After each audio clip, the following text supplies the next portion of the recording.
Thank you so much for this opportunity. Sure. But when we look back from 2013, when we were still 2 years old in BRICS, when we hosted BRICS for the first time, you can see the difference. This year's BRICS summit in South Africa is at a high level.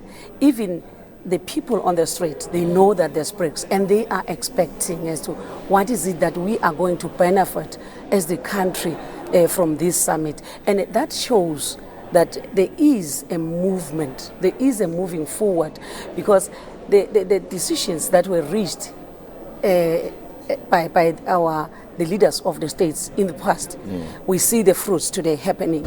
And the multilateral arrangement at BRICS level does not do away with the bilaterals, especially in each country of the 5 countries, yes, as well as other countries beyond the 5 countries, especially in Africa.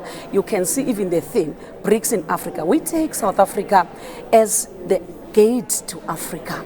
And when BRICS is happening, this summit is happening here in South Africa, we take it is happening in South Africa, and it's not only going to benefit people of South Africa, but it's going to benefit people of Africa. How? How do you plan on ensuring that it benefits the rest of the continent as well? Remember, we have clustered our continent into 5 regions, and all the leaders of the 5 regions are invited. But in SADC in particular, we have invited all the leaders of SADC. They are here, and they will be part, even now as the president will be addressing and opening this, they will be part of that.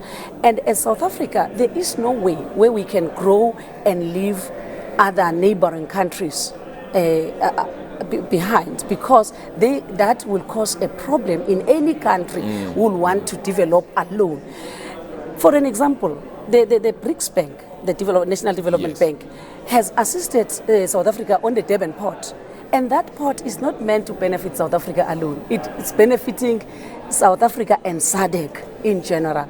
So that it tells on its own that as these SADC countries have their own bilaterals and their own relations and their own trade with other countries, they benefit from the Durban port and other ports, because that Durban port is going to be the biggest, which will also share facilities with other ports within the SADC area.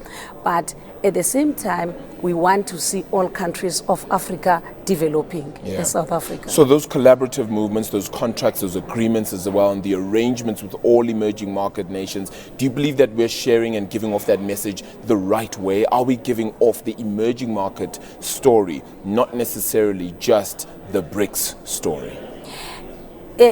Like every day, today we're not the same as yesterday. True. And every day we are growing. The way we do things, the way we communicate, the way we share information with other people, we are growing on a daily basis.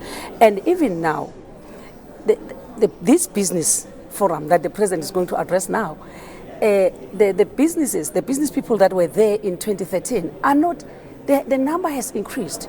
And the information has reached even many other business people. And now it's known that there is BRICS, and these are the benefits of the BRICS. There is a National Development Bank, and these are the benefits of the bank. And that takes development to another level in the continent, not necessarily in South Africa alone. And at the same time, the state visit by President Xi of China. Yes. It tells a big story. It tells the commitment that China has in Africa. And if you can look, I can't mention the billions, but the billions that China has pumped into South Africa in terms of the bilaterals that we have, it shows that there is a commitment on the side of China. And again, yesterday alone and today, the state visit, there are those agreements that were not concluded, about more than 14, which were not concluded in the past, but now they are concluded and they are signed, because the 2 presidents are here to sign those agreements, and it shows that the level of relation is going further. And we are going to benefit not only South Africa, but both countries, especially on matters of skills development to our young people. Remember, if you can just reverse the wheel and go back to China 10 years ago, China was not as it was. You'll remember that we even call their products from Hong Kong and all this, but now most developed market in the world, they source the products from China. And it tells that they are growing on matters of skills development on a daily basis. And that's what they must come and share with South Africa. And they are going to have an institution here in South Africa where young people of South Africa are going to be trained. You speak about the skills transfer. Is that happening sufficiently? Are we taking in from our partners as much as we're taking from them in regards to this cooperation in itself? Yes, I say we are moving forward. We are not static. The way we think, innovation is taking a center stage. Remember, even this year, we say BRICS in Africa, we look inclusive growth and shared prosperity in the fourth industrial revolution. And that skills transfer must also take into account the fourth industrial revolution. 10 years ago, the world was not as it was today, and the world is shrinking. Yes. We are coming together more than we used to do in the past, and that tells that the sharing of information, sharing of skills, and sharing of resources is taking a center stage in the world. Certainly quite an interesting discussion. We'll continue it now as well. But as you can see, visuals there of President Cyril Ramaphosa and Chinese leader and President Xi Jinping as well, set to address delegates, media and officials as well in a moment or two. Minister Rob Davies on the podium as well, said to give a word of welcome as well and address the public here as well, just with regards to just what is expected to come out of this summit as well. The 10th BRICS summit in itself, speaking about cooperation and prosperity in what is the fourth industrial revolution as well. So how then does BRICS in Africa cement itself across the entire continent is the message I was just speaking to Mrs. Regina Mhaule about as well, who is the Deputy Minister as well at the Department of International Relations and Cooperation. Mama, just again, let's perhaps continue the discussion here and just speak about ensuring that unilateral negotiations and agreements as well within each partner of BRICS.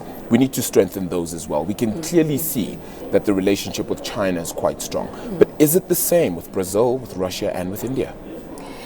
It depends upon a country, the commitments per country. But we are not saying that these other three countries, their cooperation and relation with South Africa is lesser than that one of China. It's just that the president of China is taking it upon himself. We have a very strong relation with Russia as South Africa, and we still have a strong relation with India and the same as Brazil. We are going to take those bilaterals into a greater height, but the decisions that are going to be reached today in this summit until the 27th, when the heads of state are meeting, will take even those bilaterals into a higher level, but at the same time not undermining the multilateral part of it. You are correct that as a country, you must also have your own unilateral discussions within a country, so that how then do we take our relationship forward as a country, and that will help us a big deal. Ms. Regina Mhaule, who is the Deputy Minister at the Department of International Relations and Cooperation as well, there joining me as well. As I said, the heads of state are on stage right now with Minister of Trade and Industry Rob Davies there as well, welcoming delegates and welcoming the heads of state and leaders as well. As you can see as well, Deputy President also there standing as, of course, they get proceedings underway. Let's head straight to that now as it begins and get word from Minister Rob Davies. We'll be back with you right after this. Chairperson of the 10th BRICS Summit and President of the Republic of South Africa, Your Excellency President Xi Jinping, President of the People's Republic of China, Your Excellency Mr. Didi Mabuza, Deputy President of the Republic of South Africa, Your Excellency Mr. Zong, Minister of Commerce of the People's Republic of China, Your Excellency Mr. Orishkin, Minister of Trade and Industry of the Russian Federation.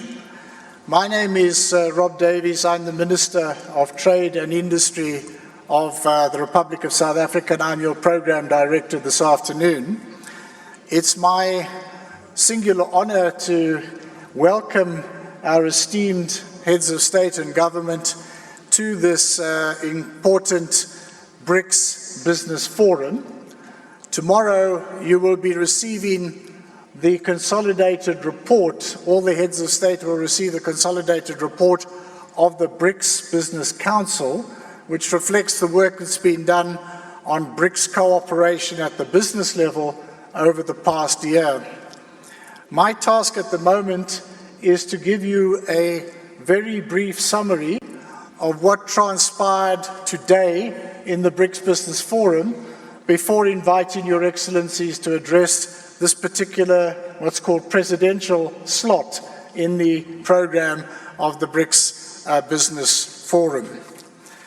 Let me then say that we started off with an interactive session with ministers and or representatives of governments of our member states.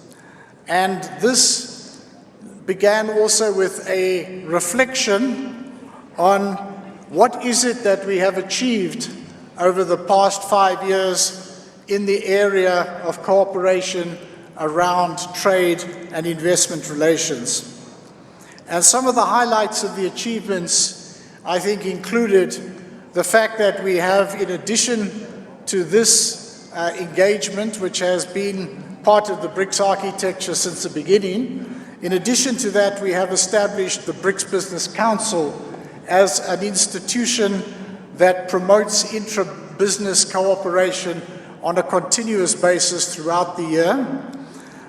In addition to that, we think that the formalization of the outreach programs, whereby we engage with other countries from the regions surrounding the host of the BRICS Summit each year, is another achievement.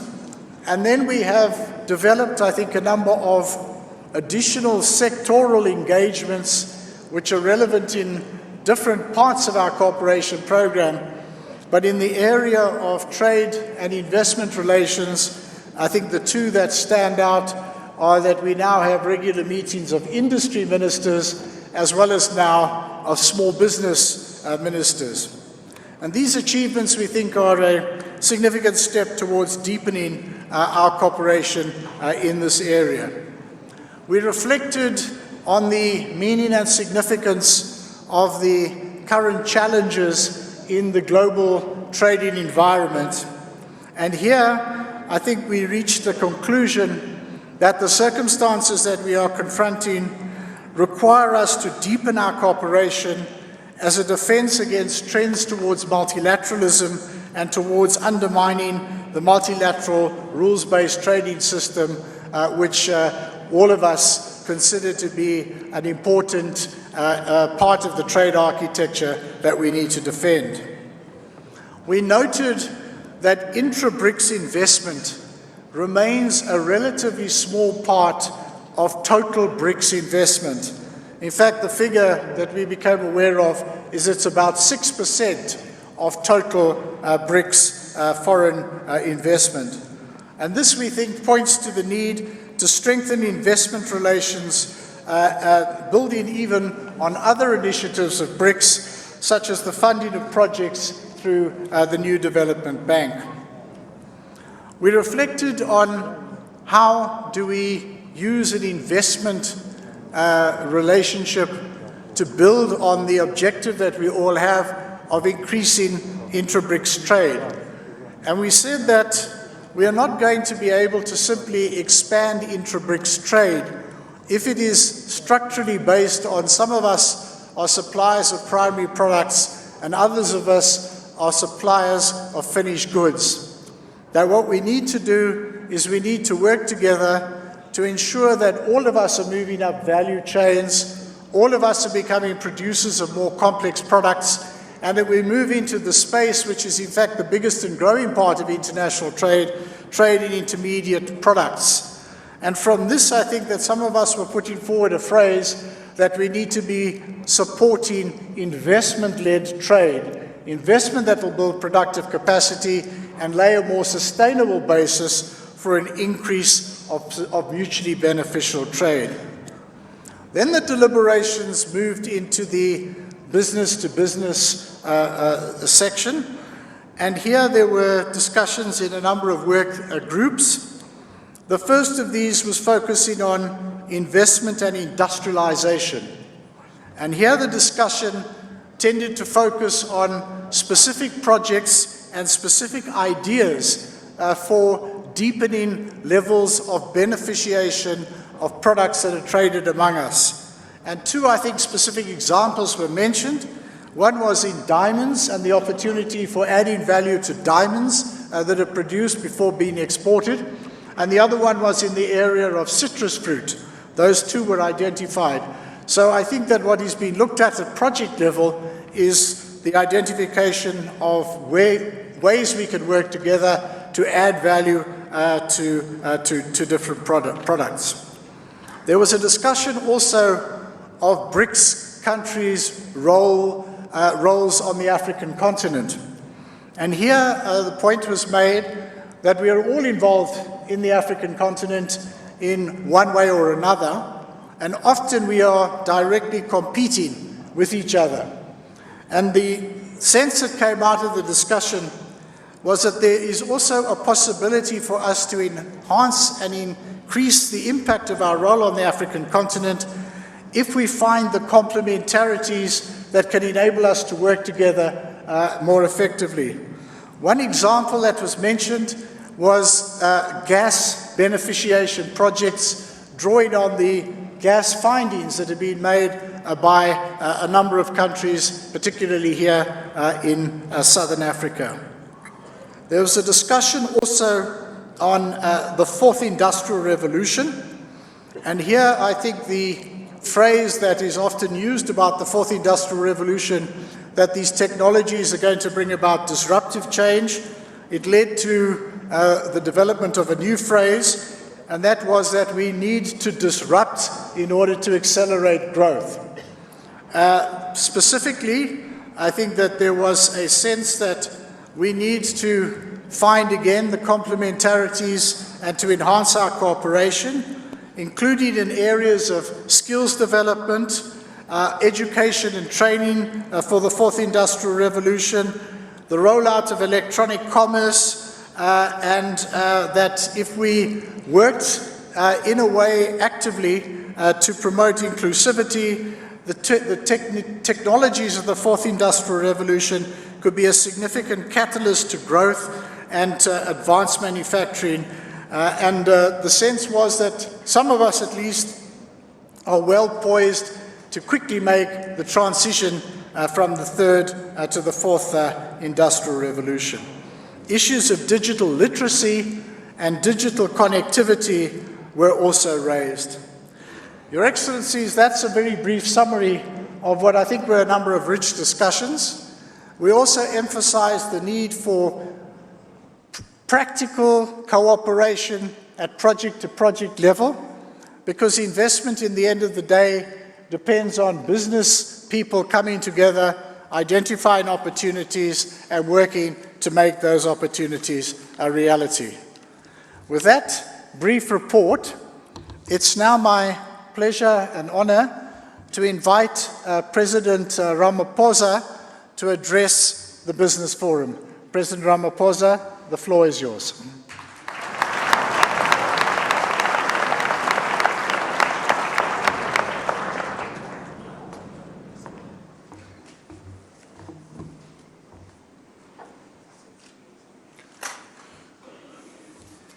Program Director, Minister Davies, President Xi Jinping, the President of the People's Republic of China, President Esuzimba Gnasimbe, President of Togo, former Prime Minister of Egypt, Mr. Ismail, Deputy President David Mabuza, Deputy President of the Republic of South Africa, Honorable Ministers and Deputy Ministers, and Chairperson of the BRICS Business Council, business leaders who are all gathered here, distinguished guests, and ladies and gentlemen. It does indeed give me a great deal of pleasure to welcome you all to the BRICS Business Forum, and in a way to really endorse the welcome that you have already received from our colleagues here. This Business Forum has become an important and vital platform for the development of economic cooperation between the BRICS member countries.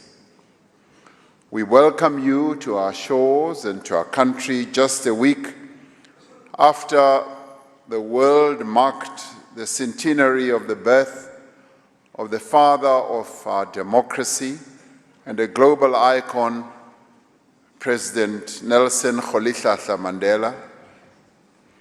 We invoke his name here because the work we are here to do requires us to build on the foundations that Nelson Mandela laid for the advancement of democracy, world peace, human solidarity, international cooperation, and mutual respect.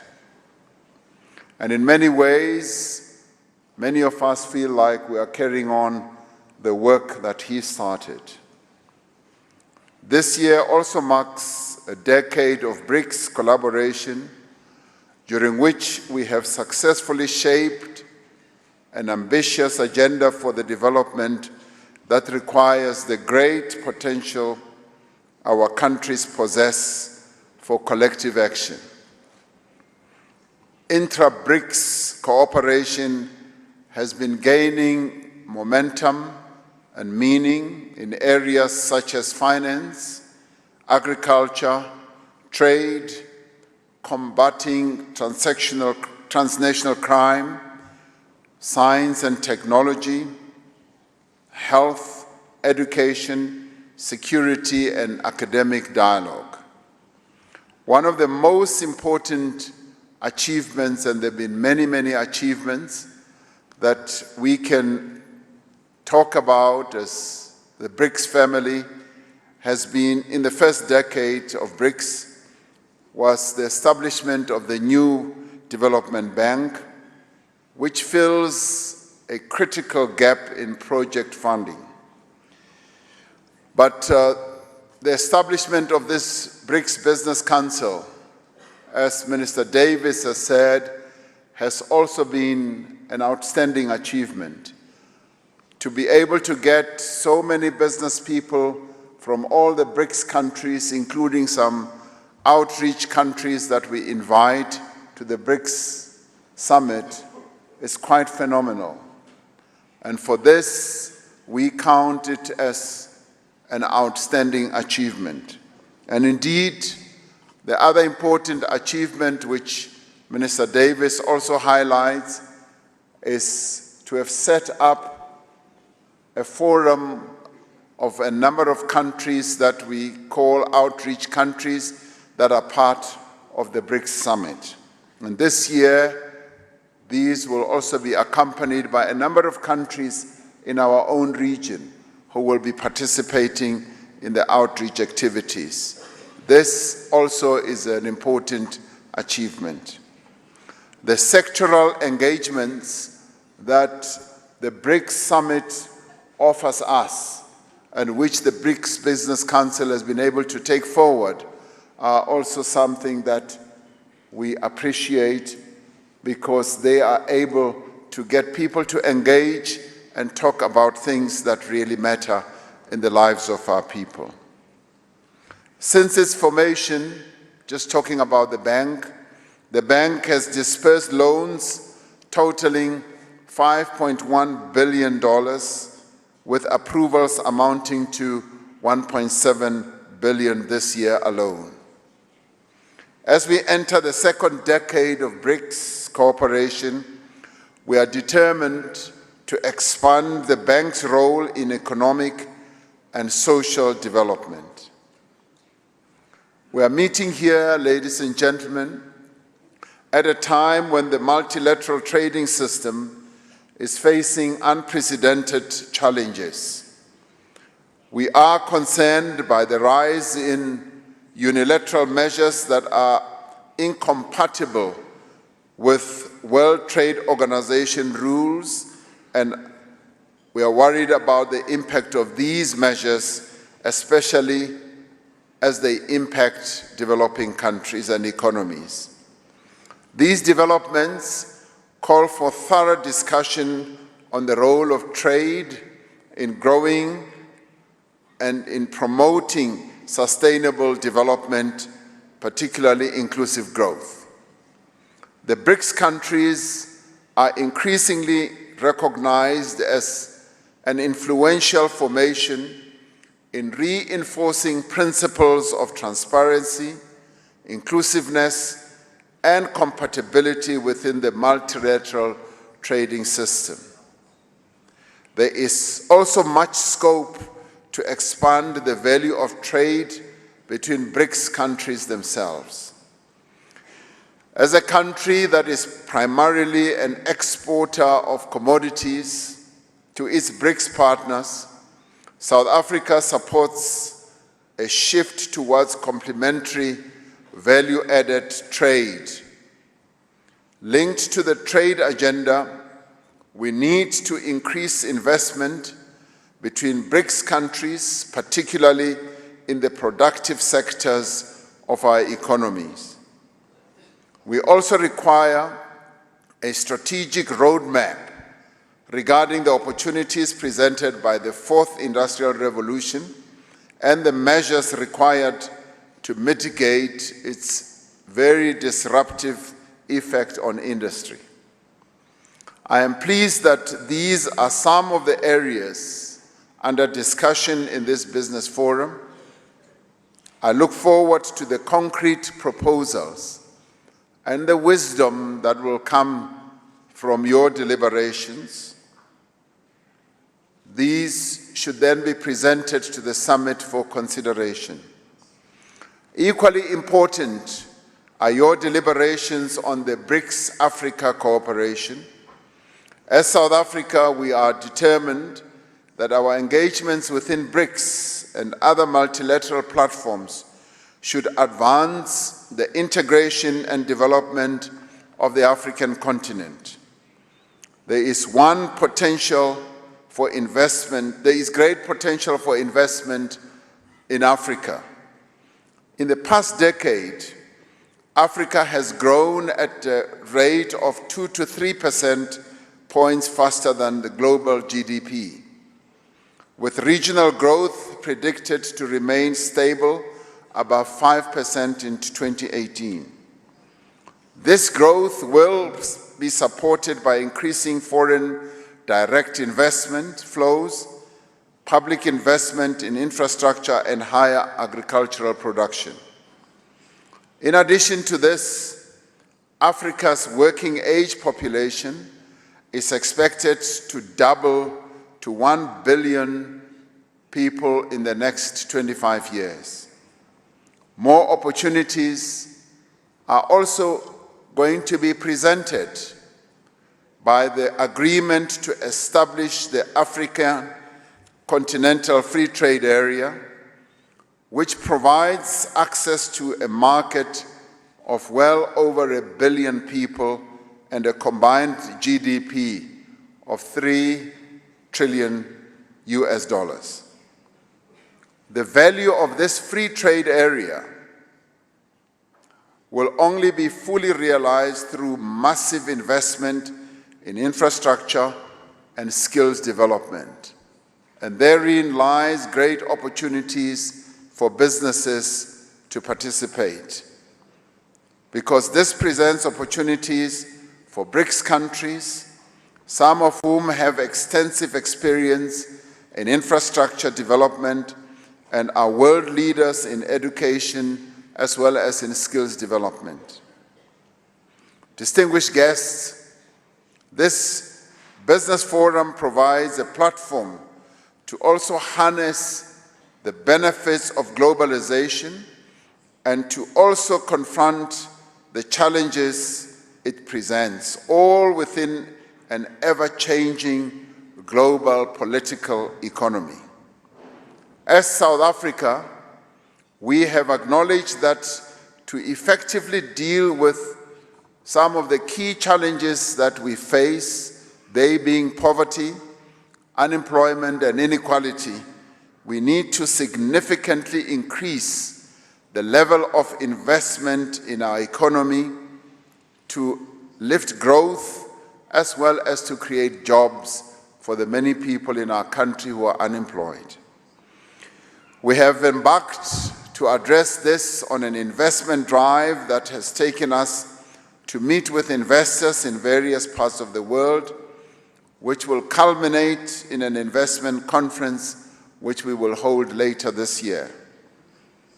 We are seeking, as we do this, to reinforce the strong bonds that we developed with our BRICS partners by expanding investment in our country. We are building on the vast investment potential that South Africa possesses. Our partners in BRICS are familiar with our world-class transport and telecommunication infrastructure. They are also well aware and are well versed with a supportive operating environment that we have in South Africa, as well as a very sophisticated financial and banking system. We have been steadily improving the ease of doing business in our country, providing dedicated support to investors through an entity we set up called Invest SA, and developing an attractive package of incentives. We are also working to diversify our economy on an ongoing basis. A wide range of investment opportunities are available in such areas as renewable energy, recycling, biofuels, water infrastructure, energy, mining and minerals beneficiation, agriculture and agro-processing, aquaculture, tourism, shipbuilding and repairs, business process outsourcing, advanced manufacturing, fuel cell production, aerospace, as well as defense. South Africa is determined to derive greater value from its abundant natural resources and to steadily advance up the value chain into knowledge-based sectors of the economy. We are embracing new technologies as we move ahead to diversify our economy, and approaches that are merging the physical and digital and biological worlds are also being exploited. We are committed to walking this path together with our BRICS partners. It is therefore imperative that we collectively navigate the risks and leverage the opportunities that arise from this new digital age that has arrived. There is much we can do together to develop appropriate regulatory frameworks, infrastructure, and skills to support and enable the fourth industrial revolution. Our task is to give practical expression to an economic partnership that will catapult the industrialization of our respective economies beyond the digital age. While trade amongst BRICS partners has expanded exponentially over the last 10 years, we need to advance to a new level of industrial cooperation. Addressing the demands of both the present and the future requires the same unity of purpose that brought BRICS into existence and which has sustained it over the last decade. We look to you, our distinguished business community, to be at the center of our collective efforts to forge a new economic path. We look to you to be ready to realize the vast potential that exists for investment and trade, because we would like you to be our partners in building inclusive economies that create shared prosperity for all the people in the BRICS countries.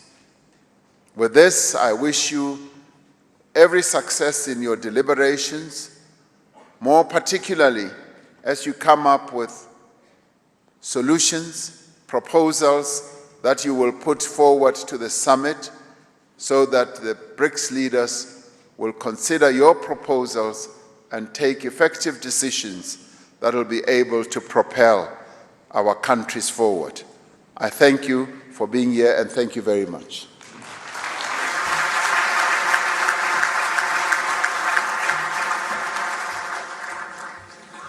Thank you very much indeed for those very cogent and inspiring remarks, Mr. President.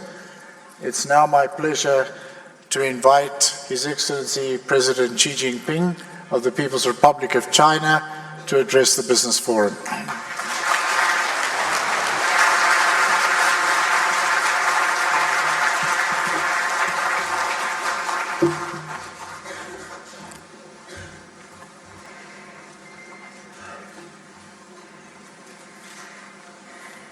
尊敬的拉玛福萨， Your Excellency President Ramaphosa, 尊敬的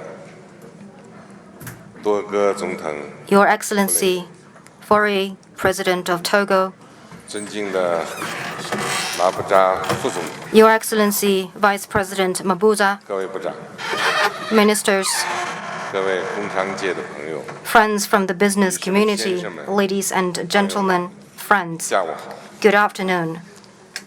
很高兴再次来到 I am delighted to visit South Africa, the rainbow nation, once again, and meet you here in the beautiful city of Johannesburg. 5年前， 5 years ago, 我担任中国国家主席之后 I 出席 took 的 office 首场 as the 国际峰 Chinese 会 president, and the first international summit I attended 德班 was the 5th BRICS summit held in Durban. 3年前， And 3 years ago, 就在这座 right 会议 here 中心 in this convention 我 center, 同非洲 together 各国领 with 导人一道 African leaders, 出席了中非 I 合作论 attended 坛 the 约翰内斯 FOCAG 堡峰会 Johannesburg summit. 时隔3年， Well, 3 years on, 再次踏上 I 非洲 once 大陆 again set foot on the African 我深切 continent, 感受到 and I was 非 greatly 洲大 struck 陆的蓬勃 by 发 the 展。 robust growth and strong vitality of this piece of land. 2017年9月， In September 在各方大力支持 2017, 下， thanks to the strong support of all participating parties, China successfully hosted the BRICS Xiamen Summit. 5国领导人一致决定， We, as BRICS leaders, agreed unanimously to strengthen our strategic 经贸 partnership, 财经、 consolidate 政治安全、 the cooperation architecture with its 3 main drivers, namely economic cooperation, political and security cooperation, and people-to-people 新 exchanges. 专家 We thus laid out a vision of BRICS plus 共同 cooperation, 开创 and we jointly 金砖合 ushered 作第二 in 个 the second golden 金色的 decade 10年。 of BRICS cooperation. 我听说 I understand that 约翰内斯堡在 in the Nguni 恩古尼 language, 语中被称之为 Johannesburg 黄 means 金之 the 城。 place of gold. 在黄金之城勾画 In this sense, 金色 we just 10 cannot 年 find 的 a better place 蓝图美景 to chart the course 再恰当 for 不过。 our golden decade than in this city of 我 gold. 期待着同各位领导人一 Here 道 in Johannesburg, 推动金砖合 I look 作， forward to working with other BRICS leaders to embark on a new journey of BRICS cooperation and fulfill our new mission. 女士们、先生们、朋友们， Ladies and gentlemen, 金砖机制的诞生 friends, 发展 the BRICS mechanism owes its birth and growth to the evolution of the global economy and the changing international landscape. 在第一个10年里， The first decade 金砖合作 saw 乘势 BRICS 而起 cooperation getting off the ground and bearing rich fruit. 5国秉持开 Our 放 5 包 BRICS 容 countries, 合作 guided by the BRICS spirit of openness, inclusiveness, and win-win cooperation, have deepened our collaboration, 深化了团结， enhanced our solidarity and 增 mutual 进了 trust, 5国人民福祉， improved the lives of our peoples, 拉紧了利益 and made our bond of interest and friendship even closer. 为世界经济起 It is fair to say that our cooperation has contributed much to the global economic recovery and growth. 当今世界 Today, 正面 we 临 are 百年 witnessing major changes unfolding in our world, something unseen 对 in 广 a 大 century. 新兴国家和发展中国家而言， For us emerging markets and developing countries, this is a world of both opportunities 也存在 and 挑战。 challenges.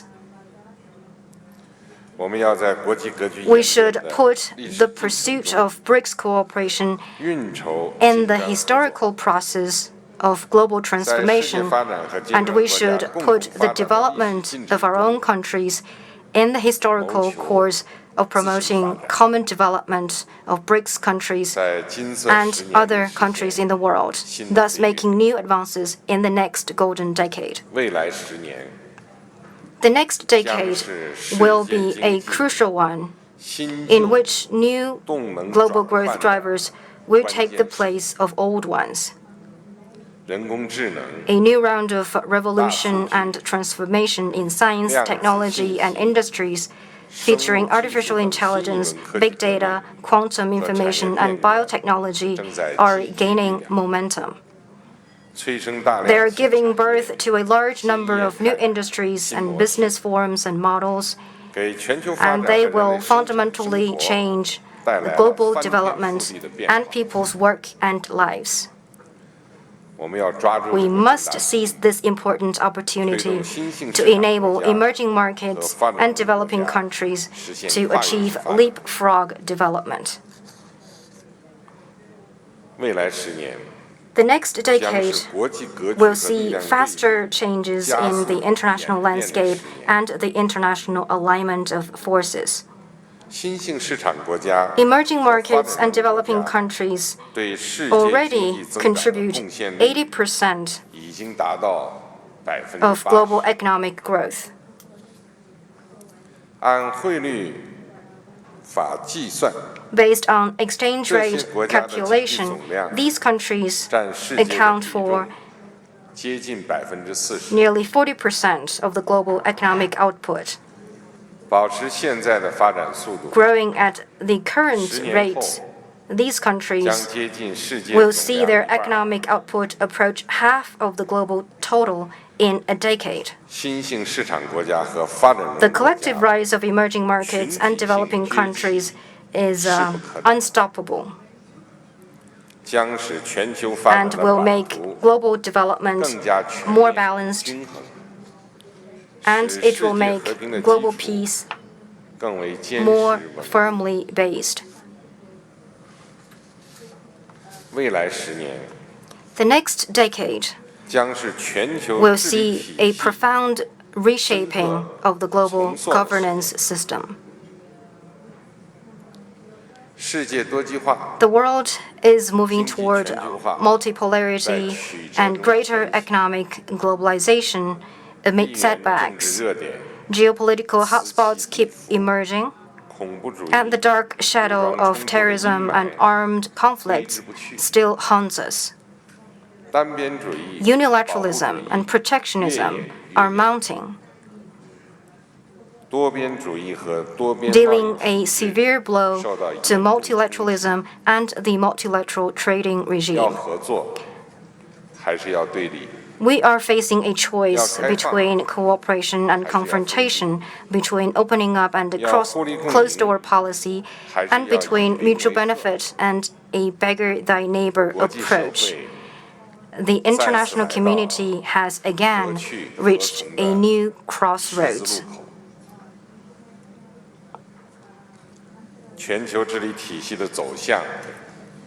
The evolution of global governance system will have a profound impact on the development of all countries, particularly emerging markets and developing countries, and indeed on the prosperity and stability of the whole world. We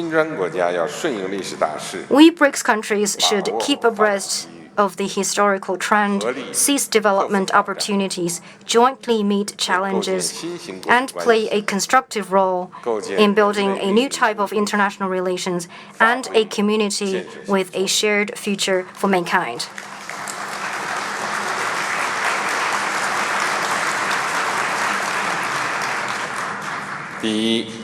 First, we should pursue win-win cooperation to build an open economy.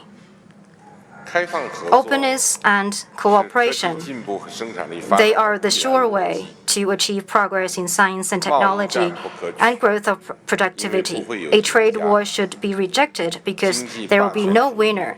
Economic hegemony is even more objectionable because it will undermine the collective interest of the international community. Those who pursue this course will only end up hurting themselves. As the world economy is going through profound transition and changes, only by opening themselves can different countries achieve mutual benefit, share prosperity, and sustainable development. This should be the right choice for all countries. We BRICS countries should firmly promote an open global economy. We should be resolute in rejecting unilateralism and protectionism, promote trade and investment liberalization and facilitation, and jointly steer the global economy toward greater openness, greater inclusiveness, balanced growth, and win-win outcomes for all. We should ensure that economic globalization will deliver more benefits. We should help emerging markets and developing countries, African countries, and the least developed countries in particular, to fully involve themselves in international division of labor and share in the benefits of globalization. Second,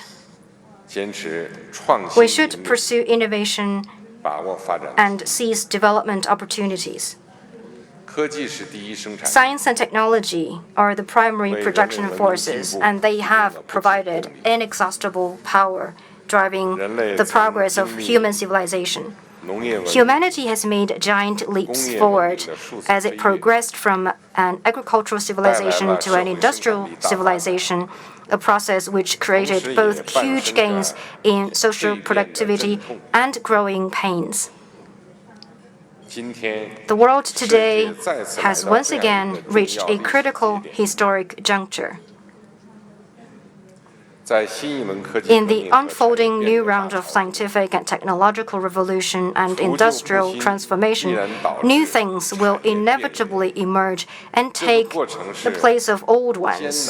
Indeed, this will be a difficult and painful process.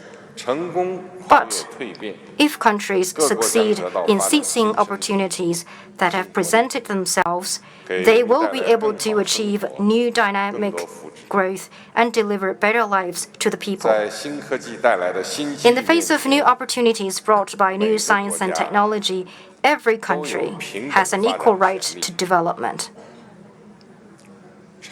Those who fail to keep abreast of the trend of the times will fall behind and become irrelevant.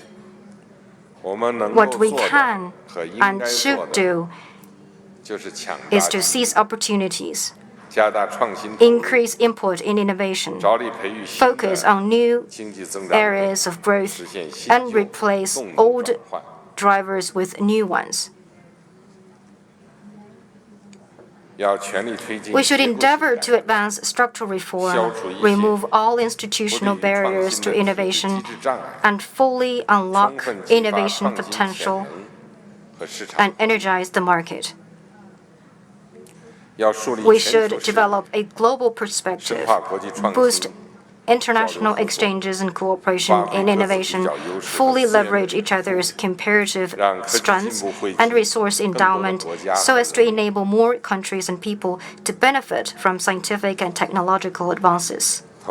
At the same time, we should ease the impact of application of information technology, automation, and smart technology on traditional industries.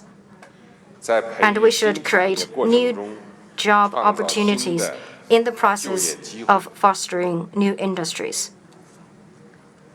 Third, we should pursue inclusive growth to deliver benefits to people of all countries. Uneven and insufficient development is a common challenge facing all countries. There is a gap between developed countries and emerging markets and developing countries, i.e. the North-South gap remains huge. And there are also development gaps of varying degrees within countries. The 2030 Agenda for Sustainable Development provides a comprehensive action plan for the international community. We BRICS countries should, basing ourselves on our actual national conditions, follow the guidance of the 2030 Agenda as we pursue our own development strategies. We should put people first, ensure coordinated economic and social development, and protect the environment, thus giving our people a stronger sense of fulfillment and happiness. We should ensure harmony between man and nature and encourage the international community to fully implement the Paris Agreement. We should treat nature with awe and do more to foster an ecological system conducive to green development. It is necessary to promote international development cooperation, urge developed countries to fulfill their promises on official development assistance, and urge them to increase support to developing countries. Africa is home to more developing countries than any other continent, and Africa has more development potential than any other region in the world. We should strengthen cooperation with Africa, support its development, and make BRICS Africa cooperation a model for South-South cooperation.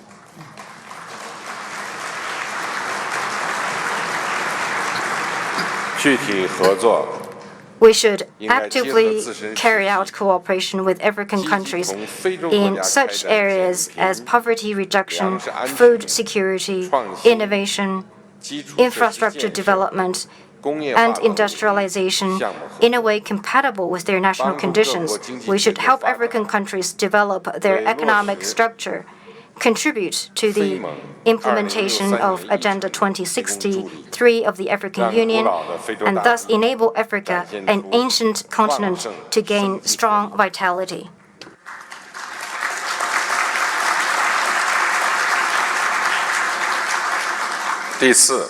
Fourth, we should uphold multilateralism and improve global governance. An enabling and stable external environment is crucial for the development of all countries, especially emerging markets and developing countries.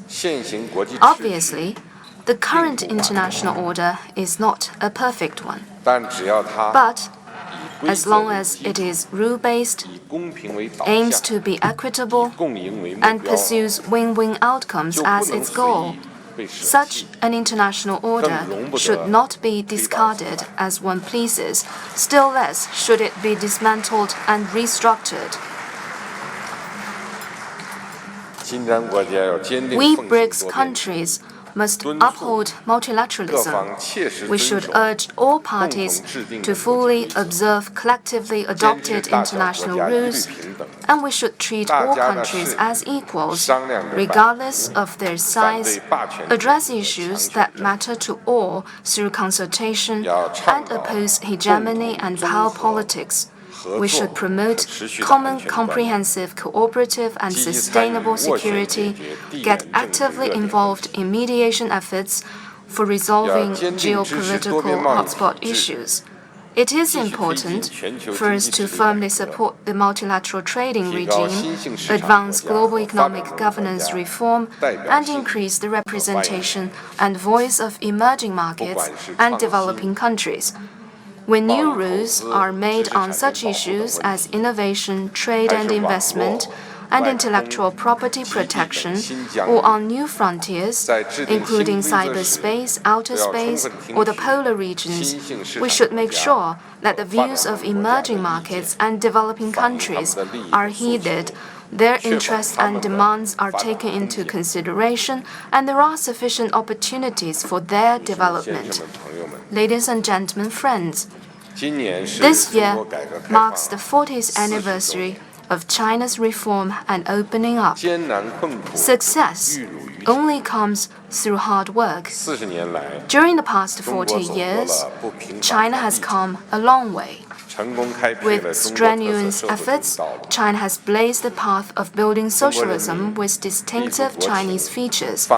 Proceeding from China's realities and developing a global vision, we in China have both drawn strength from the wisdom of the time-honored Chinese civilization and learned from other countries, both East and West.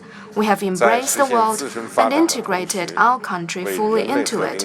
While pursuing its own development, China has made its own important contribution to peace and development of mankind. As the world's biggest developing country, China will ride the trend of the times and pursue innovation-driven, coordinated, green and open development for all. We will step up efforts to pursue innovation-driven development and fully engage in international cooperation on innovation and technologies.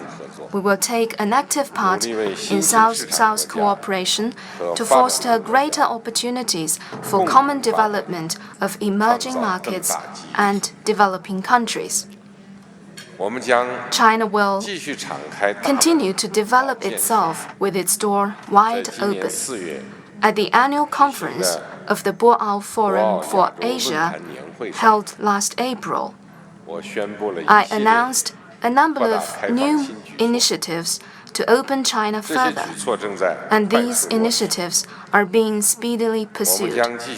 China will build a more investment-friendly environment that is aligned with international standards, more transparent and law-based, and encourages competition and opposes monopoly. China will take tough law enforcement steps to strengthen protection of intellectual property rights, to make infringement even more costly. We encourage companies to maintain normal technological exchanges and will see to it that their lawful intellectual property rights are protected.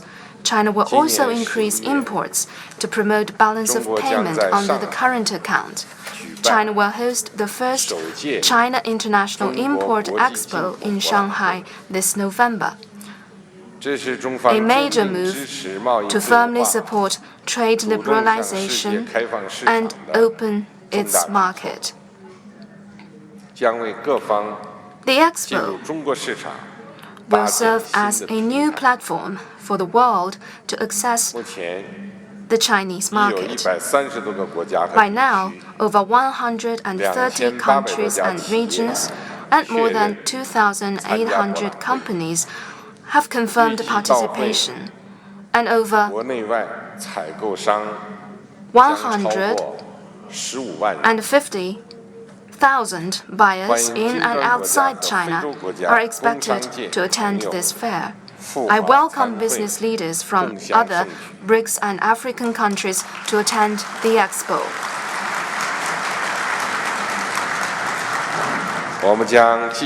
China will continue to vigorously pursue the Belt and Road Initiative to create new opportunities of social and economic development for participating countries and for them to implement the UN 2030 Agenda. The Belt and Road Initiative, guided by the principle of seeking shared benefits through extensive consultation and joint contribution, originated in China but belongs to the world. It is our sincere hope that other BRICS countries, African countries, and other emerging markets and developing countries will forge strong partnerships with this initiative so that its benefits will reach more countries and their peoples. China and African countries are destined to be good friends, good brothers, and good partners. And China-Africa cooperation stands as a fine example of South-South cooperation. This coming September will see a reunion of China and African countries at the summit of the Forum on China-Africa Cooperation in Beijing.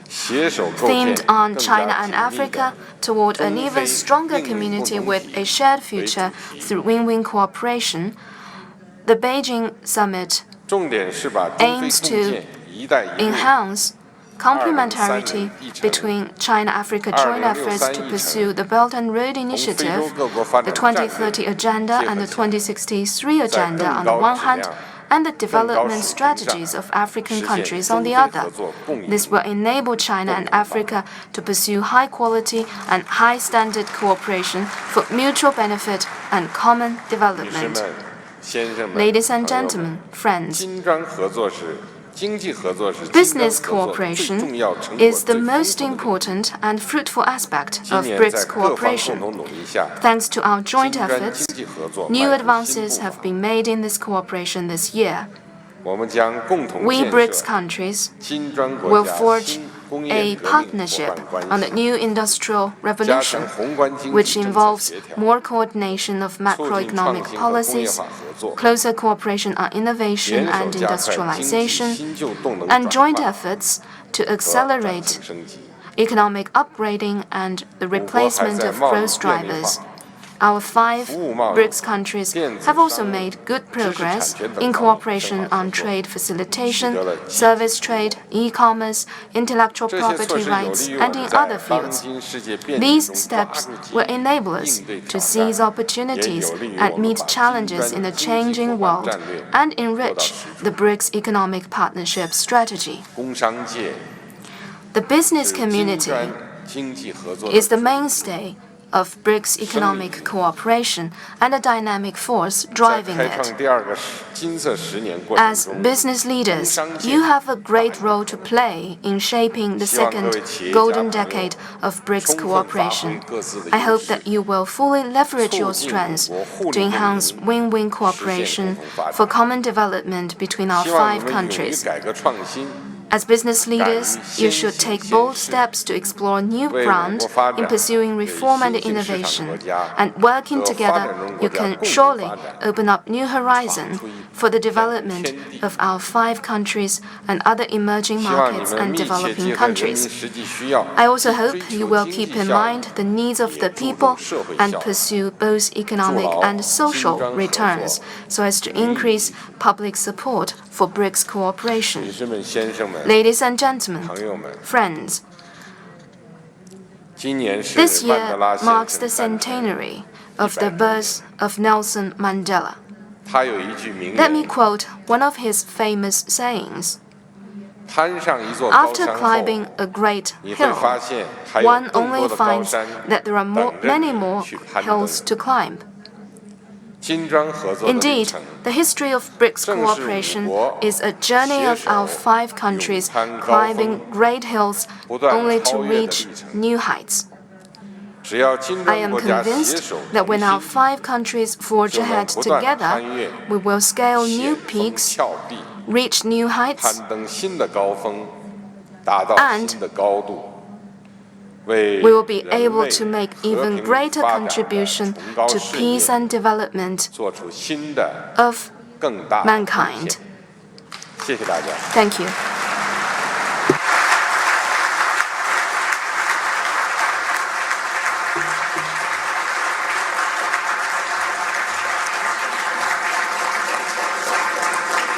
Well, thank you very much indeed for those very comprehensive but also very visionary remarks, President Xi Jinping. Excellencies, ladies and gentlemen, we still have 2 items on the agenda for this session, but I have been informed that our 2 heads of state need to leave us at this point. So if we could all plan to remain, but if we can just stand and allow the 2 heads of state to leave us now. Thank you very much.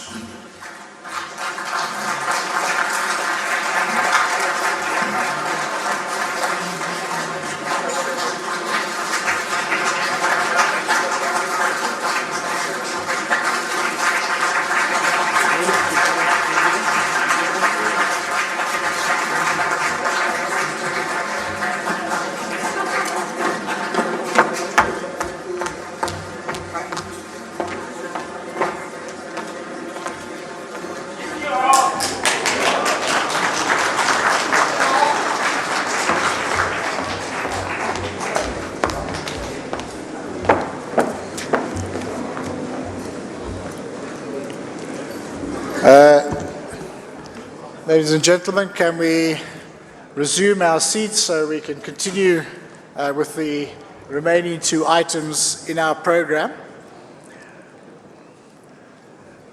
We're now going to receive some, we could just, if I could just invite everyone to just settle down for the remaining 2 items, if you don't mind, ladies and gentlemen.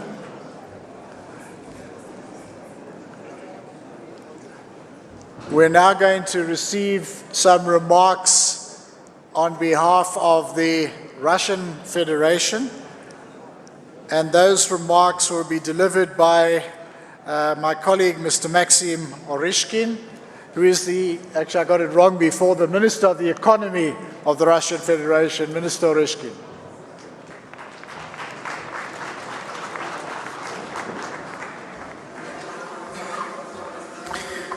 Спасибо большое. Thank you very much. I will speak Russian. Good day, dear colleagues, friends. It's my pleasure to be here in South Africa, and I would like to say great thank you to the organizers of this event. The summit, BRICS summit, is the 10th. 2009, when in Ekaterinburg in Russia was the first summit, the GDP of the BRICS was less than in the 7th. Now it's different. So first, BRICS countries are ahead of the G7. And what is very important, it's not only the GDP changed over this period, but the structure of our economy is different. The new spheres of economics, and our economics have become more open to the world, because we have become more open to each other. Over the 10 years, we have also changed. 2009, we were in the beginning of the restructuring of the economy after the economic regression, and now we have sanctions, the trade wars, which is making this situation very dangerous. As I said, the BRICS countries took over the economic growth over the G7, but we also have such spheres as trade, finances, and these are the major pillars where the major economic growth is founded. and we have to concentrate on these spheres. First of all, we have to work on the decrease of the barriers, then the trade turnover increased $100 billion, and we already progressed in the partnership with China. We're already developing transport corridors with India, Brazil, and South Africa, and these will also have some work done on the BRICS platform, and we support the trade system within BRICS, and we also do the regulation and trying to find new opportunities for mutual trade. The next sphere is finances. We have to increase the financial opportunities. So between our countries, we have reached some good results, and besides all the settlements, we have to increase the opportunities for investment. The mechanism which were created within BRICS are supporting those trends. We speak about the pool reserve, the BRICS Bank, and other reserve funds. The third sphere is technology. Especially in this field, we will concentrate the added value in the world, and the President Xi Jinping was talking about that just now, and it's very important to continue work on BRICS in various directions, innovations, technological innovations, joint work of those technological innovations. And it's clear that the progress in all those three spheres is impossible without involving business communities. That's why we have joint task of progressing for the benefit of our people. It's very important that our discussion is on the African continent with the attraction of countries of the continent, because these are the countries with huge investment opportunities and economic potential, and the joint work of BRICS countries and African countries has a lot of potential. Thank you very much.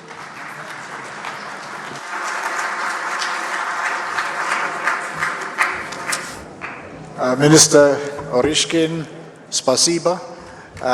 Thank you very much for those remarks. And now, to conclude this session, I have the great honor to invite the Deputy President of the Republic of South Africa, Mr. David Mabuza, to deliver the closing remarks. Deputy President.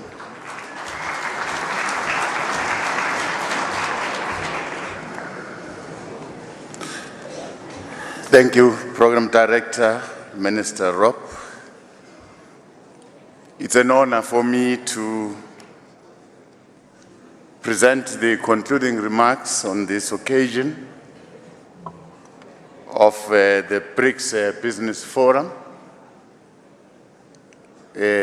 taking place during this 10th BRICS Summit. We believe today's forum is a very important platform towards advancing the aspirations as outlined by our respective heads of state, the deliberations and feedback from our captains of industry are also indeed very encouraging, as presented by Minister Rob Davis. We believe that we have made significant strides, and would like to welcome the private sector involvement and commitment towards taking forward the discussions held today in realizing the much needed economic yields for our people.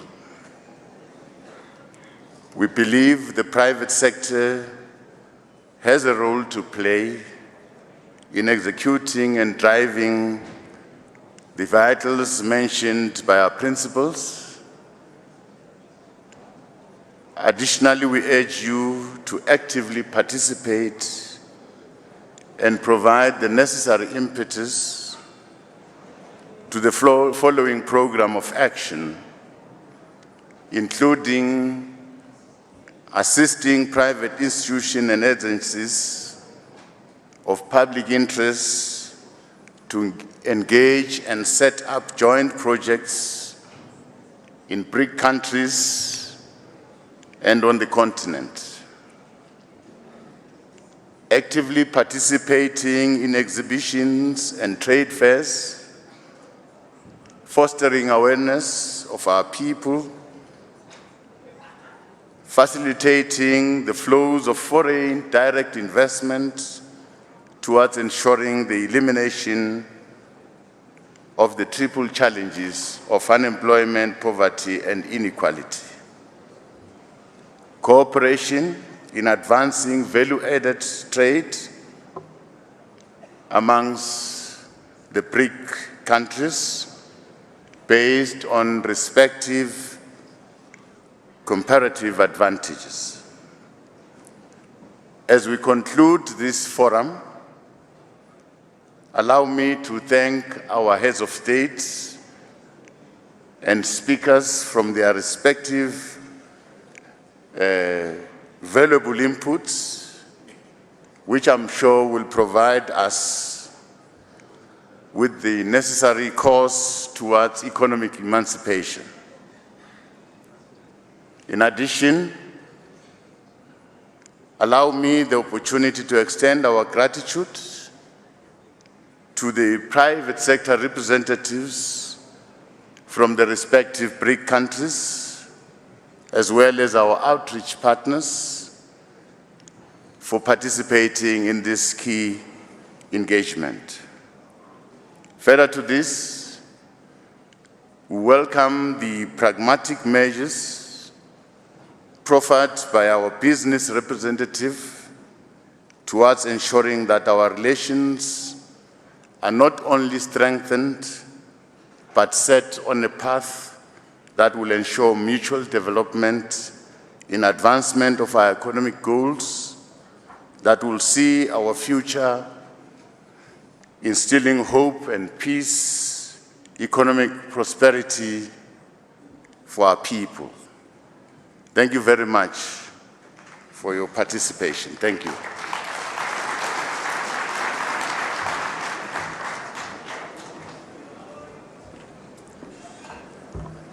Those remarks from our Deputy President bring this session and the 2018 BRICS Business Forum to an end. Thank you very much for your participation. The session is over.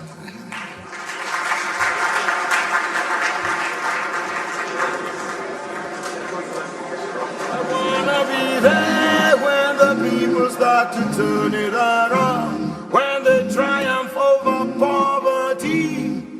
I wanna be there when the people win the battle again. Of course, that was just the leaders and delegates, of course, welcoming, of course, all the delegates to the 10th BRICS Summit here at the Sandton Convention Center.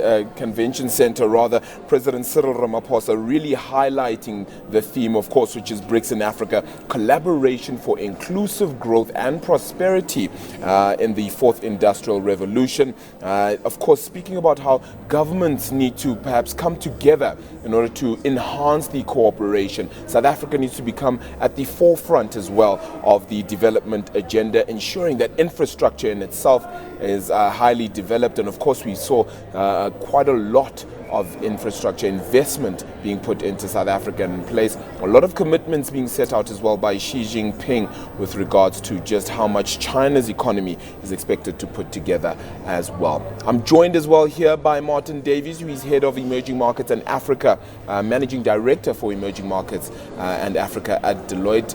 Thank you so much for joining us, Martin. Thank you. Good to be here. Having seen some of that address in itself, it clearly highlights as well just how necessary it is for all 5 nations to come together with perhaps one goal at a time like this, despite the fact that you have differing needs. Do you think that some of those goals will be attained through the summit? Oh, this is the first BRICS summit I've been to where there's more cohesion in terms of view.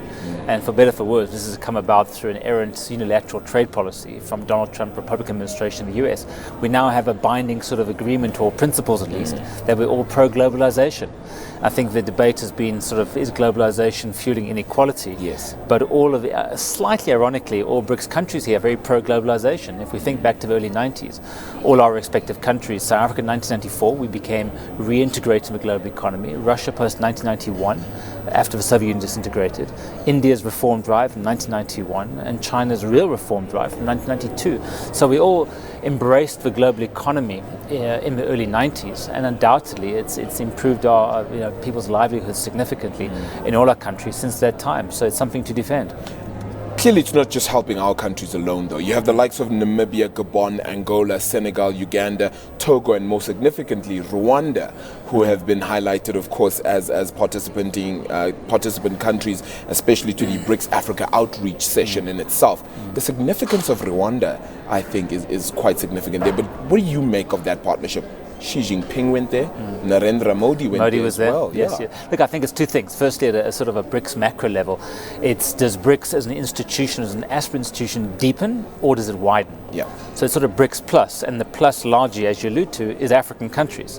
And South Africa is the only member of a BRICS that I'm aware of really is that it's always extremely regionally collaborative. We're not seeing India draw in neighboring countries when it hosts the summit, and similarly so of China. So we clearly have a more Pan-African, more developmental agenda of how we interpret a BRICS and align these respective forces. But one would forces. say that we perhaps need it most, considering perhaps the state of infrastructure in Africa. I think what we need is countries like China, India, Brazil. These are highly populated countries. Yeah. What we need in our region is scalability, and this is only going to come about through integration. Hence, other countries participating. Hence, talk about multinational cross-border infrastructure, which the Chinese do very well, particularly in this part of the world. Yeah. At the same time, what your hopes are for the end of this summit? I mean, I know it's still early days, it's only the beginning, right? Yeah. But towards the end, you have to come up with concrete evidence to show that this was a successful summit. What would you stand to hope for? Look, I think everyone have different interpretations of that, Arabile. I think for me, it's about an obvious prediction. The 5 BRICS member governments will come out of a statement which will be pro-liberalized trade, seeking to retain the predictability of the World Trade Organization, WTO, and its rules, countering unilateral actions, particularly from the US.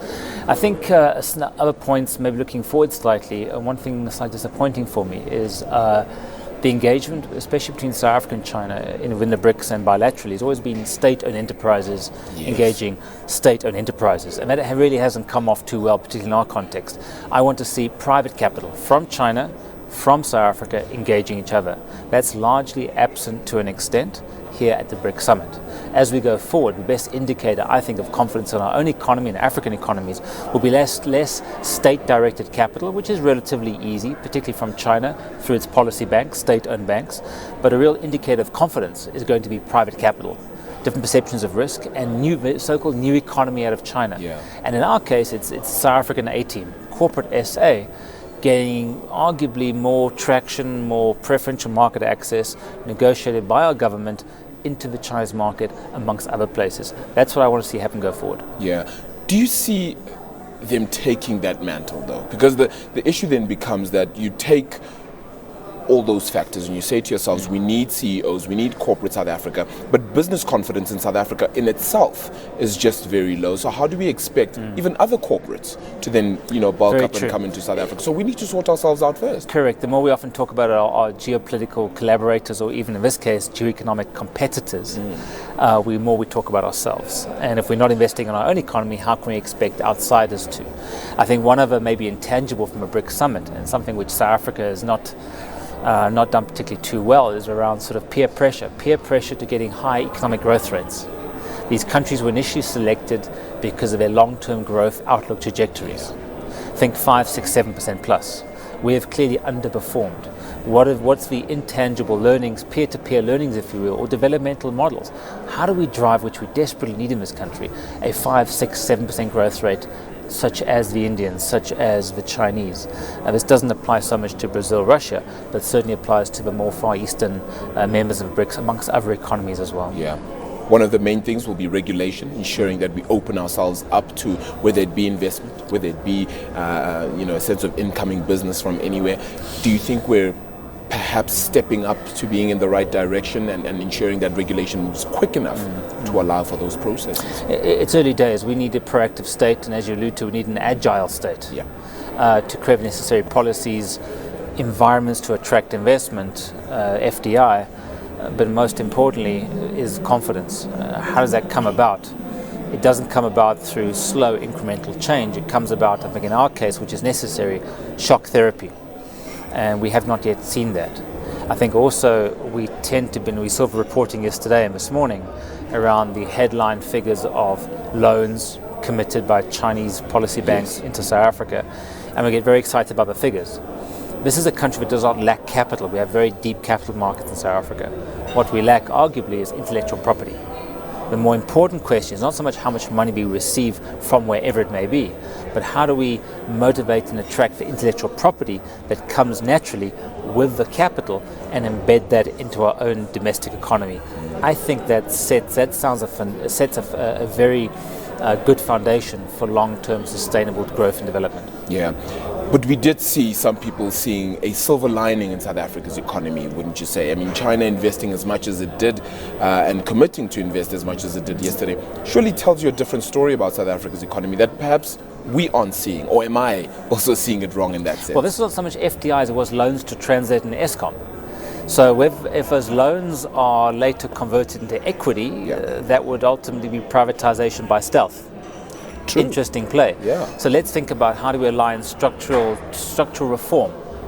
That particularly refers to state enterprises. It refers to the regulatory environment you talk to, and BRICS capital, in this case Chinese capital. Because without that structural reform, that capital ain't coming in. If we start to privatize or partially privatize our state-owned enterprises, then clearly that capital will become investment. And that's what I also allude to when I talk about shock therapy. Quite an interesting one. Martin, thank you so much for the time. Hopefully we can continue the chat at some other stage as well during this BRICS Summit as well. That's Martin Davies, of course, the Managing Director for Emerging Markets and Africa at Deloitte. Of course, we've unpacked just what has happened. It's been officially opened, the 10th BRICS Summit here at the Sandton Convention Center in Johannesburg. President Cyril Ramaphosa, President Xi Jinping, and of course delegates through from Russia, India as well, and Brazil, of course. It continues to be a thriving summit in itself. A lot is anticipated to come out of the remaining 2 days as well. We will be here live to unpack all of that, and we'll give you more as the day progresses. But for now, it's goodbye from me. Thank you very much, Arabile Gomede and the team at the Sandton Convention Centre, where, as he said, we heard from some of the heads of state, unfortunately only China and South Africa, but the economy minister from Russia. And then wrapping up today's event, there will be more. Let's get a little more analysis. I'm joined by Professor Patrick Bond from the Wits School of Governance, who's written extensively about BRICS. Firstly, from the speeches today, did anything stand out? You know, there was nothing new, but it is an emphasis on faith in globalization, as Martin Davies was just saying, an emphasis from Xi Jinping's speech on the complementarities. He's actually used the concept, which is useful, of a centripetal world. As it spins, the tightness and the coming together of that world means the BRICS should be at the center of the 21st century. The problem, the contradiction, is that we're seeing the opposite. And it's not just with Donald Trump and his very destructive protectionism. Even before that, there were contradictions, and those included the trade ratios have been going down in all the BRICS faster than the world. Foreign direct investment falling very rapidly. Last year, 23% decline. Here in South Africa, 41% decline. Rates of profit. International financial ties have been weakening. And high levels of debt in each country mean we're in a fragile world. And I think that's where Xi Jinping's contradictions are. He actually tightened his own exchange controls, his regulation of finance, when he had a major stock market crash mid-2015, again in early 2016. 2016, and yet the rhetoric continues to be, let's liberalize. It's a fascinating contradiction that I don't think they're going to overcome here, and for South Africa it means things like our steel industry under such stress will continue to be under stress. So we were talking about this earlier. So we are caught up in those global trade wars. We're going to face tariffs, well, we already do, on steel and aluminium, on possibly cars, and that's been one of our big draw cards to get investors here to manufacture cars here. For export, including to the US, which now might end. What you're saying, the BRICS won't become an alternative for us if the US shuts us out. And unfortunately, we can't go to China and sell them steel because they're selling it this way. This is the central contradiction. It's an overproduction and overcapacity at the world scale. I did look at the latest International Monetary Fund report on China, and it shows levels of overcapacity of more than 30%, which means we don't really find new markets there. The only hope, which Xi Jinping did very clearly reiterate, is the Belt and Road Initiative, which could, like the 2011, 12, 13, do you remember, even after 2008-9, Xi Jinping ordered there be major infrastructure, including new roads and high-speed rail and particularly new cities, and they're called the ghost cities, they're empty. So he built, and that meant our commodity prices continued to rise until we plateaued in 2011. It could be that the Belt and Road Initiative, if really trillions of dollars worth of new investments go in, could raise the commodity prices and bring us back. But I think they've got enough internal contradictions in China to make that also a bit of a myth. And of course, the biggest one within the BRICS is Modi and Xi, the Indian Prime Minister and President Xi have been fighting. And Modi won't even go to the Belt and Road Initiative meetings. And last year he nearly boycotted the BRICS itself because they're really fighting over Kashmir. And that's where the Belt and Road would have to go through to get Is that possibly why we didn't see Modi on stage today? Well, don't forget, this is warm-up. And because Xi Jinping runs more or less the largest economy in the world when you do the correction for purchasing power parity, it was very appropriate for him to encourage the BRICS Business Council. So that's the first day's meeting. That's an interesting group because its chair is Iqbal Survey, and he took over from the disgraced Brian Molefe. But he, in turn, hasn't made a very strong case. I mean, he tries his best in his newspapers. Every day you're overwhelmed with his business report self-aggrandizement. But his attempt to do a fourth industrial revolution company, Sagar Marta, was shot down on the JSC. He was trying to list what he wanted to have as a 50 billion rand company. The JSC, the accountants, the business commentators looked at it and said, this is a scam. Really, you shouldn't even try. So he had to back down in disgrace there. Sibonga Gama is one of his top counselors on the BRICS Business Council, mired in controversy and corruption as the head of Transnet. Look, I think this was a good game, but it was really mostly about show.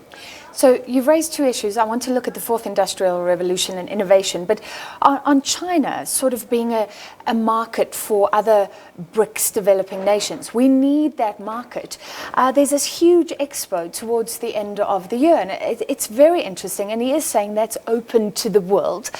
So maybe not a BRICS initiative, but will it be helpful? Maybe, but our costs of production are still high. We've had a falling rand from a height of 6.3 to the dollar, went down to 18, now at around 13.5.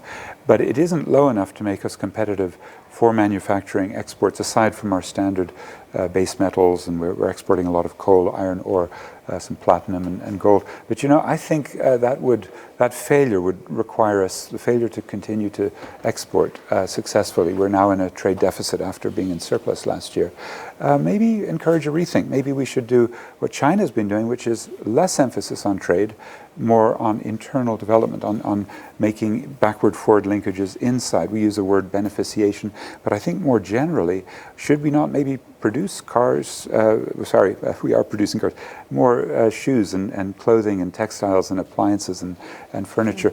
I think our own capacity to produce locally, and now for this free trade Africa bloc, might be enhanced if we weren't so export-oriented. So Xi Jinping was saying this is about development and innovation. It's about encouraging development and innovation in the 5 countries. Will something like the BRICS Bank help? Does BRICS help? I think you were talking about AIDS medicines, things like that. Yes, well, look, Fourth Industrial Revolution, one of the real thematic memes of this event, isn't what the BRICS Bank is funding when it does. It's currently a little bit of solar energy, a little bit of Soweto re-electrification. They've announced that yesterday. That's going to be a tough fight because the Soweto activists are, I think, 80% or not of the people in Soweto don't pay. And will they use that money just to enforce compliance? But also the Transnet loan for the expansion. This is old infrastructure. Now the new 4IR, it's unspecified, but we know it's basically artificial intelligence, it's robotics. Some of the new technologies include the blockchain to try to decentralize the power of computing for the purpose of having Bitcoin and other cryptocurrencies, and then nanotechnologies, and it's a variety of things that are sort of lumped together. It's dangerous. Our most, I think, accomplished expert in 4IR, Fourth Industrial Revolution technology, Elon Musk, has been warning, he even had a fight with Mark Zuckerberg, that if you let the artificial intelligence and the robotics get together and you let the robots out the door with self-awareness, that's an enormous danger to the survival of humanity. I would say the same for the ability of corporates to do data surveillance. The Chinese, Tencent, is maybe most dangerous, and we all own shares in it through Naspers, because they're getting what the Chinese call social credit, which is rating you on your behavior and your access to high-speed internet. Your ability to get on an airplane or a train would be limited if you have a very low social credit. So, Francis, I think we've got to have a lot. Big Brother stuff. Oh, it's the totalitarianism danger and 4IR is So we're enormous. running out of time, but let's talk about this, because maybe there are economic benefits in the BRICS nations, but not democratic benefits. Surely we can't be looking to Russia and China to be models for us. Has South Africa at least stood its ground in that regard? We're not monitoring people. We're not picking up the Chinese models at all. No, that's right. And there's a big protest tomorrow at lunchtime that you couldn't do at any other BRICS meeting. There was one today. The free speech we have here is excellent. SABC's improvement is palpable. What's crucial, though, is your democratic access depends on your resources. Here we're the most unequal country in the world, and Russia is trying hard, and Brazil used to have that title, to be extremely unequal with extraordinary power in the hands of media tycoons in the other countries. We've also got a dilemma of corporate corruption. So when the Chinese Development Bank comes and lends to Transnet, well, it's no surprise that there's some Guptas getting kickbacks in that loan 5 years ago. Who knows what's going on in the current loans? We were rated by PricewaterhouseCoopers. Darren Santon is having the most corrupt business class in the world just in February in their economic crime survey. I think we've got a mess here. These are the elites getting together, and I do worry what goes on behind closed doors. The pablum, the happy face sunshine speak of the BRICS cannot really disguise these awful underlying realities. Well, if you look at good versus bad, is perhaps better access to Chinese markets and better access to Chinese funding for our SOEs if needed, on balance, good or bad? Not under the current circumstances where we frankly cannot trust. As Popo Molefe said, he's the head of Transnet, his institution is riddled with corruption. The best example, Francis, is we got free AIDS medicines for people by activists here, but we needed generics. We got those from an Indian company, Cipla, but it was the Brazilian government that put that model together originally. A Brazilian government, an Indian company, South African activists. As a result, we have maybe 5 million people getting these medicines. Life expectancy. Which sounds wonderful. Yeah, that's gone from 52 to 64. Challenging, not being against technology, but challenging the power structures to democratize access, to socialize, to decommodify. Well, we know how to do it in this country. We had fees must fall, free basic services in the townships.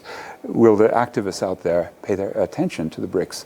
And if they do, maybe we'll be safe from some of the dangers I'm warning about. Okay, so good if monitored. Thank you so much for your time thank you, today. Professor Patrick Bond from the Wits School of Governance.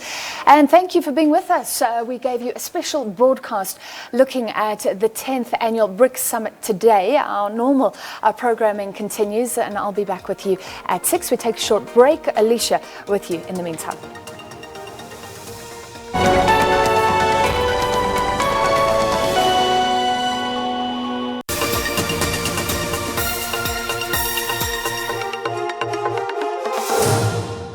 clientele funeral plans.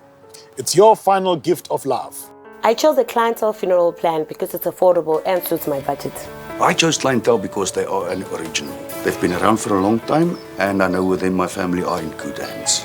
I'm a farmer, and I'm a businessman, and I know a good deal when I see one. Clientele is a good deal. Clientele is the name I trust. SMS plan to 31043 and we'll call you back. I always say entrepreneurship are those that see opportunities where others don't. You can't give me a bad deal. You can't cheat me. Because I'll read my own contract. I know what's going on in my contract. But I've never been afraid of a challenge. I'm one of those people. I didn't know the difference between my money and the business money. Whatever money that came in used to your money, you'd go shopping,